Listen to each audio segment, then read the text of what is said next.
I'd almost forgotten the thrill of battle. That feeling as blood surges in my veins. Welcome to MojoPlays, and today we are showcasing the best boss fight from every Zelda game. These bosses were picked based on pure fun factors, as well as providing a balanced challenge.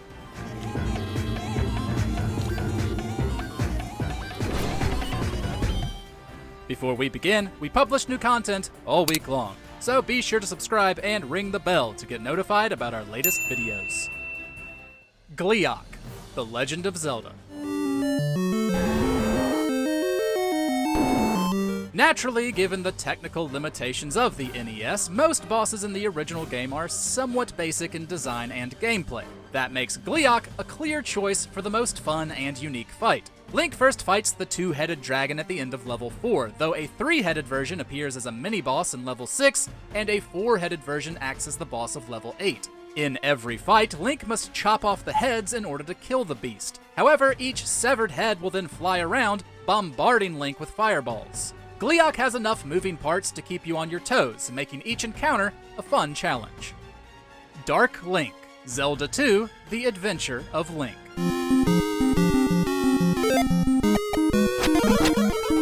We know this fight can be easily cheesed by crouching in the corner and going for Dark Link's legs, but let's forget about that unintended winning strat for a moment. When fought the traditional way, this doppelganger provides the most interesting boss fight in the game by far. It takes the sword-fighting focus of other enemies, like Dark Nuts, and dials the challenge level up to 11. Dark Link is fast and ferocious, able to block even the most well-timed strikes with ease. Yes, it was a major challenge, but it's also now an iconic moment, surprising everyone when Dark Link leapt into the light. Helmasaur King, The Legend of Zelda, A Link to the Past. Link has fought his fair share of giant reptiles over the years, but the Helmasaur King from A Link to the Past remains a fan favorite. You find him at the end of the Palace of Darkness, the first dungeon in the Dark World. It's a near-perfect mid-game battle, being just challenging enough to keep you cautious, but not too stressful as to take away from the fun. Link must first get rid of its mask by using bombs or the magic hammer, then follow up by damaging the gem in its head with the sword or arrows. All the while, the Helmasaur King stomps about, swinging its tail and shooting fireballs to keep you on the move. Death Eye, The Legend of Zelda, Link's Awakening.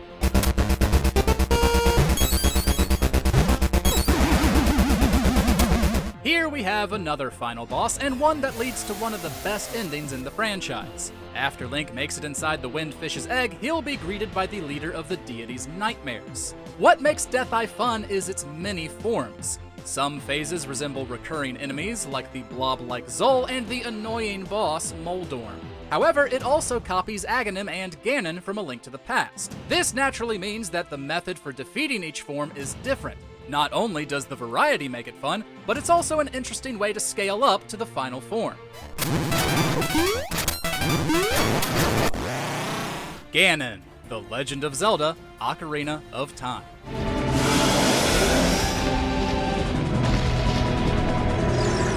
Ocarina of Time is full of fantastic bosses. A special shout out goes to Twin Rova, whose use of the Mirror Shield makes for an exciting, elemental confrontation. However, it's tough to measure up to the iconicism that is Ganon. After beating his Gerudo form, the Big Bad's final trick sees him transform into a demonic, boar-like behemoth. Nintendo absolutely nailed the atmosphere, with Link trapped by a flaming ring as a storm rages in the distance. It has just the right level of peril, too. As Ganon swings his gigantic blades, Link must try to get around to his tail, the weak spot. From both a mechanical and artistic standpoint, Ganon closes out Ocarina of Time incredibly strongly.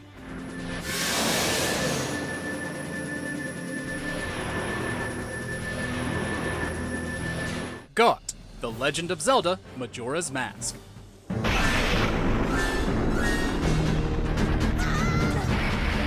From a pure fun position, Goht or Goat or whatever from Majora's Mask brings joy in spades. Fought at the end of the game's second dungeon, Snowhead Temple, the boss makes terrific use of Link's Goron form. After thawing him out, he'll begin stampeding around his circular arena, prompting you to roll on after him.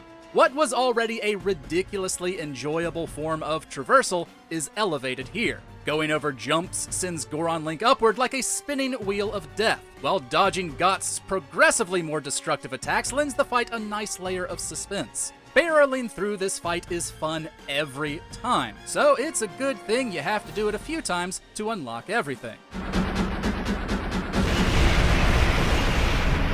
Onox, The Legend of Zelda, Oracle of Seasons.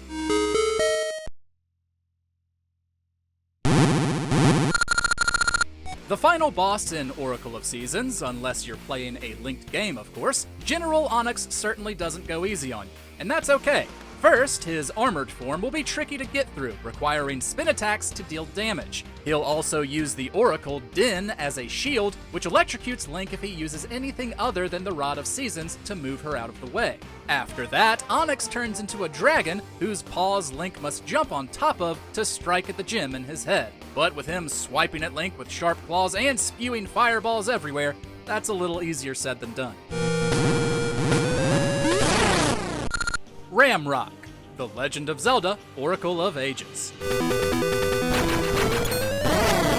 Nintendo has recycled the big head with detached hands boss design across several franchises. However, Ramrock from Oracle of Ages stands out thanks to the unique method of fighting him. During the first phase, Link must deflect Ramrock's hands back at him to deal damage, but after this, the hands change. The second phase gives him Crusher-like mitts, and Link must trick him into grabbing a bomb. The third phase sees him fire projectiles while defending with shields, and Link must ricochet a seed into his back. Finally, Link must dodge ball and chain attacks for the fourth phase, pulling them back with the Power Glove to send them flying back at the boss's face. The level of variety is surprising, and also a ton of fun. Vaati, The Legend of Zelda, Four Swords. There aren't many noteworthy bosses in Four Swords, since it's a smaller, multiplayer-centric add-on for A Link to the Past on Game Boy Advance. As to be expected, Vaati, the final boss, is the most interesting of the bunch. The first phase is quite easy. Players must throw bombs in the cyclone Vaati flies with to damage him, lest they be sucked up and thrown off the stage. The second phase is much more memorable though, since Vaati uses attacks based on previous bosses in the game. With the arena holding different items, it's fun swapping out weapons and adapting to what the villain throws at you. Ganondorf, The Legend of Zelda, The Wind Waker.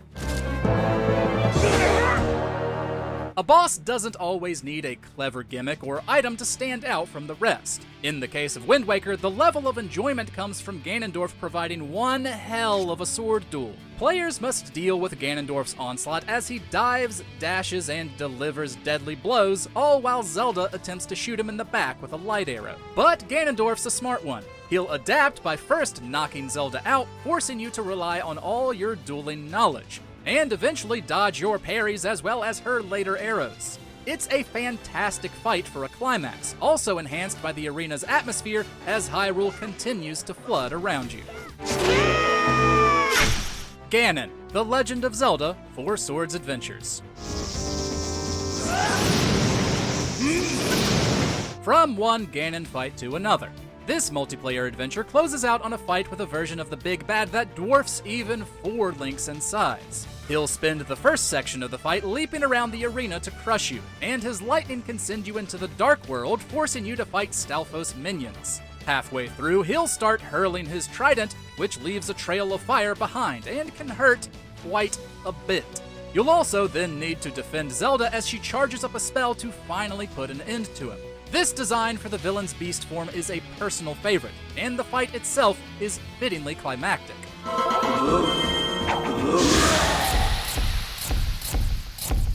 Vaati, The Legend of Zelda, The Minish Cap.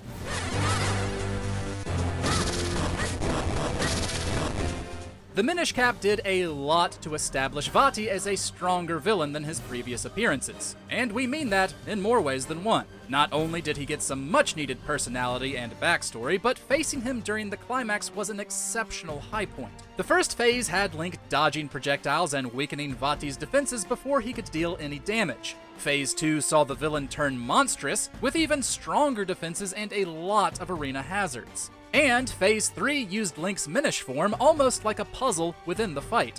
Beating Vaati requires much of Link's weapons and abilities, bringing a lot of variety.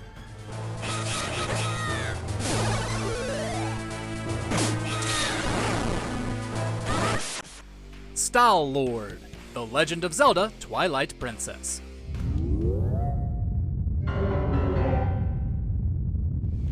Surprise, surprise, it's the undisputed king of Twilight Princess boss fights. Stallord of the Arbiter's Grounds became a fan favorite almost instantly, and he's still considered by many fans to be one of the franchise's greatest. The giant skeletal dragon is a fine design, but it's how the battle makes use of the dungeon's item, the spinner, that really sets it apart. Players must first ride along the edge of Stallord's arena, bouncing off to crush part of the boss's spine while his minions defend. The second phase is even more fun as Link bounces between the wall and pillar, avoiding fireballs and spike traps in order to crash into Stallord's head. Riding the spinner never gets old, and the only downside is that this fight doesn't last longer.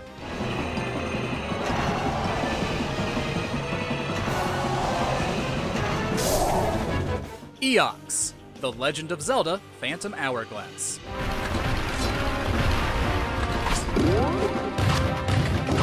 Muto's Temple is, without a doubt, the best dungeon in Phantom Hourglass, and it thankfully ends on the highest of notes. Eox is a towering stone golem whose body extends to both screens of the DS. It's another fight that uses the dungeon item, here the hammer, wonderfully. Link uses it to spring himself into the air, then hit one of several weak spots on the boss's body. After the stone layer is gone, destroying the wooden frame underneath leads into the second phase. Link must spring himself onto the boss's remaining head in order to damage his weak spot. Eox lets you tap into your destructive side, with every hammer blow providing a satisfying wallop.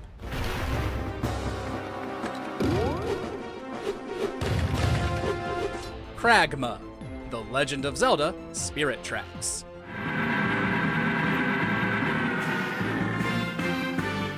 The fight against Kragma is a bit similar to Eox, with just enough changes to differentiate it. Fought at the end of the Fire Temple, also one of the best in its game, you'll use the bow instead of a hammer to shoot weak spots on Kragma's body. And instead of catapulting yourself into the air, you ride a rail car upwards, with the main weak spot on his head revealing itself after you've done enough damage to the others. All the while, Kragma tries to throw Link back towards the ground and rain fiery debris on him. The railcar system makes sniping those weak spots thrilling, and the bow's simple but intuitive controls make it less of a gimmicky pain than trying to use weapons in certain other fights.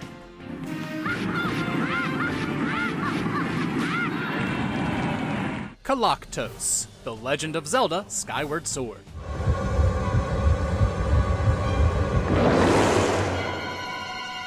Another appearance that should come as no surprise, Koloktos from Skyward Sword has long been accepted as the game's best boss. And who are we to argue? Fought at the end of the Ancient Cistern, the golden automaton begins with only its first half visible.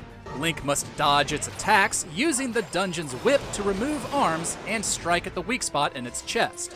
It's pretty fun, but the second phase blows it out of the water. Koloktos gets fed up being stuck and emerges from the ground to hunt Link down. By dodging its truly gigantic blades, Link can remove its appendages, but this time use its own weapon against it. Everything from the boss's design to the satisfying crunch of sword meeting metal makes this encounter memorable.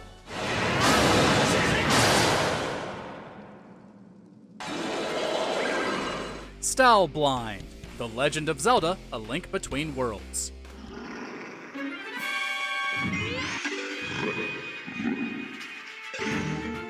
The boss of the Thieves' Hideout comes in 3 phases, and they are all distinctly fun. As Stalblind plays defensively, Link must use his wall merge mechanic to hide on the boss's shield. This leads to a humorous interaction and lets Link pop out to strike Stalblind unawares. However, he then learns from his mistake and ditches the shield. The second phase requires Link to strike at the right moments, avoiding Stalblind's massive sword. During the third, the boss's head will fly around the room shooting while his body continues pressing the attack. Each phase keeps things fresh and is a perfect length. Stalchampion, The Legend of Zelda Triforce Heroes.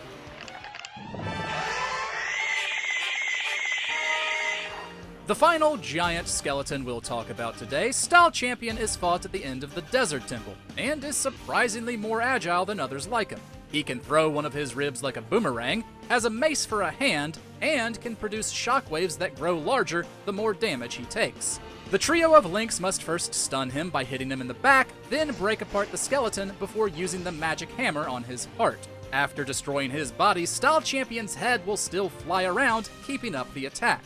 Communicating with other players made Stalchampion a hectic but enjoyable battle. While the game is less fun with the multiplayer no longer available, he's still the best fight in Triforce Heroes.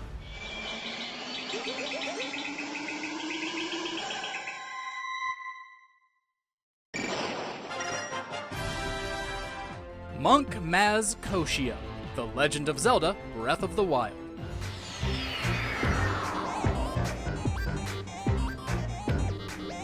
While Monk Maz Koshia is a DLC boss rather than one found in the base game, he's so much better than the others that we have to include him. He comes in 4 impressive phases, with each one bringing variety, challenge, and a whole heaping of fun. He can teleport, uses different elemental arrows, makes copies of himself, grows to the size of a building, and a whole lot more. It's one of the most dynamic fights across the whole series, and depending on how upgraded you are from the base game, can actually be a bit tough. That's not to mention his awesome music and the total surprise we felt when this wrinkly bag of bones challenged us.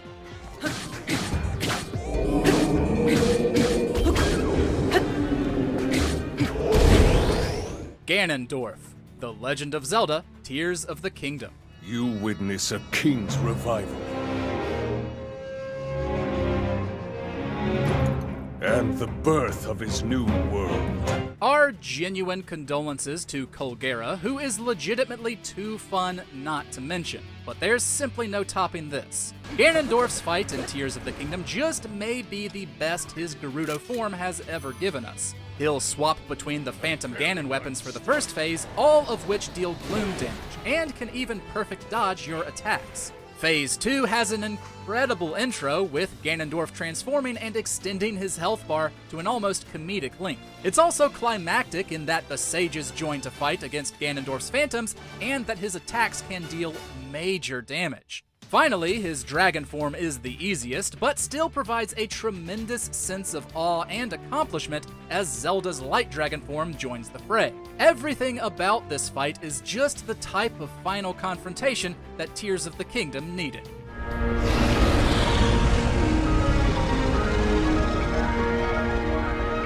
Did we leave off your favorite boss? Let us know in the comments, and be sure to subscribe to MojoPlays for more great gaming videos every day.